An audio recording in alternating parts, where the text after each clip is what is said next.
अरे प्रबल प्रेम के पाले पड़कर प्रभु को नियम बदलते देखा।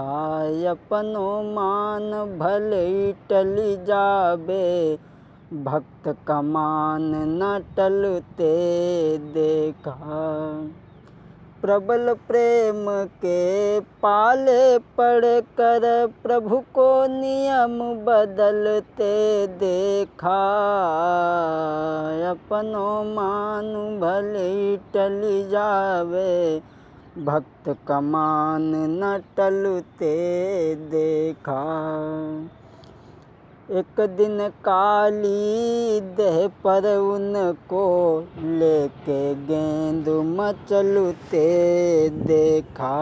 प्रबल प्रेम के पाले पड़कर प्रभु को नियम बदलते देखा। अरे सुमिरन करके के रामचंद्र को सीता माता को रे सिर नाई। अरे माता सरस्वती तुमको सुमिरे, याजु हृदय में जाऊ समाई।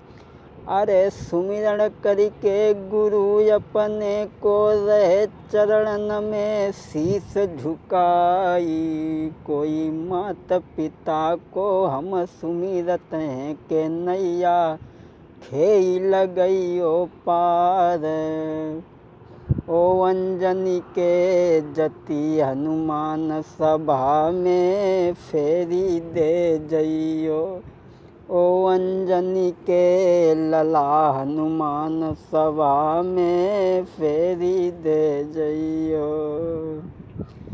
अरे फेरी दे जइयो सभा में निक फेरी दे जइयो। यो अंजनी के लला हनुमान सभा में फेरी दे जइयो। आदरणीय श्रोतागण, आज हम आप लोगों को अलाउद्दीन का चिराग, जो ये बात हर कोई कहता है कि अलाउद्दीन का चिराग क्या था, क्या है, वो बात हम आपको बताने के लिए चल रहे हैं। किसी नगर में एक रहे गरीब इंसान, लकड़ी काट कर बेच के करता था गुजरान। किसी नगर में एक गरीब आदमी रहता था, वो लकड़ियाँ काट करके अपना गुजारा करता था, उन्हें बेच करके। एक दिन वो लकड़ियाँ काट करके शहर में बेचने के लिए गया, तो वहाँ एक लकड़ी खरीदने वाला आया और कहने लगा, ये लकड़ियाँ कितने में दी, इन लकड़ियों की कीमत क्या है। तो वो लकड़ेरा कहने लगा, भैया मुझे केवल 50 रुपये दे दीजिए कुल। तो कहने लगा, ये 50 रुपये में महंगी है और लकड़ियाँ काटने पे जुर्म है। अगर लकड़ी बेचते पकड़े गए तो तुम्हें जेल भी हो सकती है। इतनी बात सुनकर के वो लकड़हारा उसने लकड़ियाँ नहीं बेची और वो अरे सुन के इतनी बात रे हाय लौट वापस आए। अरे सुन के इतनी बात भैया लौट वापस आए।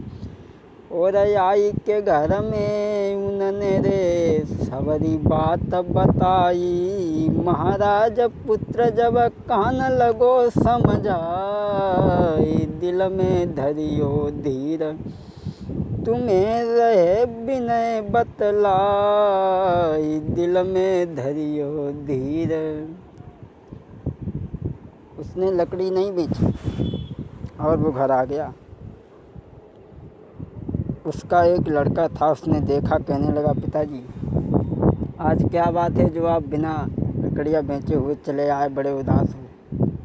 कहने लगा, बेटा लकड़ियाँ काटने पर और काट करके बेचने पर पाबंदी। अगर पकड़े गए तो हमें जेल भी हो सकती है। अब लकड़ियाँ बेचने के सिवाय और मेरे पास कोई काम नहीं है, और न तो मैं पढ़ा लिखा हूँ जिससे कोई नौकरी कर सकूँ, और गांव में कोई रोज़गार भी नहीं है। तो लड़का कहने लगा, पिताजी चिंता ना करो, गांव के मुखिया के पास चलते हैं, हो सकता है वो कोई काम दिवा दें। मुखिया के पास गए, मुखिया से कहा कि हमें कोई काम दे दीजिए और गांव में स्कूल भी बनवा दीजिए जिससे बच्चे सब पढ़ें और पढ़ कर के अपने भविष्य को उज्जवल बना सकें। मुखिया कहने लगा कि इस समय तो मेरे पास कोई काम नहीं है, जब होगा तब तुम्हें बताएंगे। वो लड़का उस मुखिया की बात सुन रहा था तो उसे बड़ा क्रोध आया, लेकिन वो कुछ बोल ना सका। दोनों लौट करके चले। अरे हुई के निराश मन में दोनों लौट चले हैं घर को। अरे हुई के निराश दोनों रे तब लौट चले हैं घर को।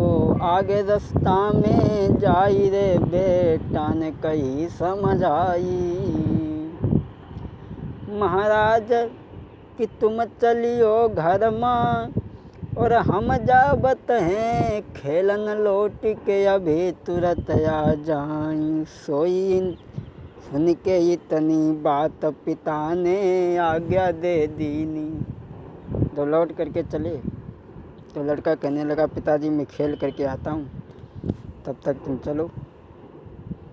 लड़का जा कर के एक नदी के किनारे बैठ गया और सोचने लगा कि हम क्या करें, अपने पिता को कैसे काम दिलवाएं।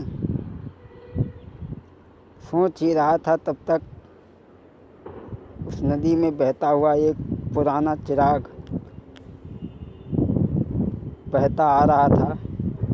वो लड़के के पास आकर के पैरों में जब लगा तो लड़का चौंक गया और उठ कर के उसके पास के लिए चला।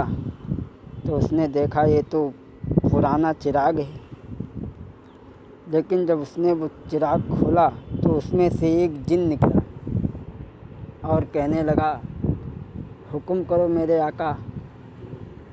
लड़का डर गया। वो कहने लगा, डरो नहीं, तुम हमारे आका हो। तो लड़का कहने लगा, अगर तुम कुछ देना चाहते हो तो हम अभी नहीं मांगेंगे, वक्त आने पर मांगेंगे। बोले ठीक है।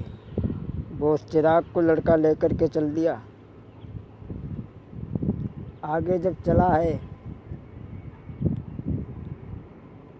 तो आज पेड़ रो कर के कहने लगे हैं, मेरी रक्षा करो और मुझे बचाओ, क्योंकि लोग मुझे काटते हैं और मेरे छोटे छोटे बच्चों को भी काट करके ले जाते हैं। उस पुत्र ने तुरंत उस चिराग को खोला और उसमें से जिन निकला। कहने लगा, हुक्म करो आका। लड़का कहने लगा, इन पेड़ों को मजबूत कर दो ताकि इन्हें कोई काट ना सके। जिन ने तुरंत अपनी नज़र घुमाई और अपनी शक्ति से उन्हें मजबूत बना दिया। और वो लड़का उस चिराग को लेकर के फिर आगे चला। सोचने लगा कि अब पेड़ तो मजबूत हो चुके हैं, लकड़ियाँ काट करके जो लोग गुजारा करते थे अब उनका गुजारा कैसे होगा। तब उसने जिन को खोला। जिन से कही फिर समझ आई रे, फैक्ट्री देव बनाई रे, जामे रोजगार मिले अरे सबको, सबकी गुजर हुई जाई रे। हाँ,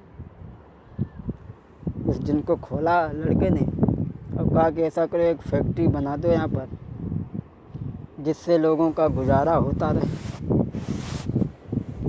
तो उस जिन ने तुरंत एक फैक्ट्री का निर्माण किया। और जब घर लेकर के पहुँचे तो पिता ने कहा, बेटा आज इतनी देर कहाँ हो गई। तो कहने लगा, अपने पिता को उसने उसी समय वो चिराग दिखाया और चिराग को खोल करके कहा, और उसमें से जैसे ही जिन निकला कहने लगा, अपना तीसरा वरदान मांगो। तो उस लड़के ने कहा मेरे पिता को मुखिया बना दो, जाके गांव में स्कूल बना सकें। उसी समय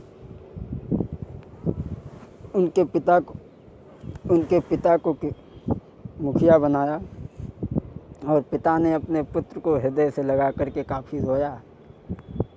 ये सब हाल जिन देख रहा था, जिनके भी आंखों में आंसू आ गए और कहने लगा तुम चिंता मत करो, मैं तुम्हें छोड़ करके कभी नहीं जाऊंगा और तुम जितने चाहो उतने वरदान मांगो। उसी दिन से वो लड़का उस चिराग का दूसरों की भलाई के लिए उपयोग करने लगा। दूसरों का भला करें जभी हमारा भला होता है। राम राम रटते रहो जो लो घट में प्राण रे, पता नहीं इस सांस को फिरी आवन होई न होई रे। हाँ।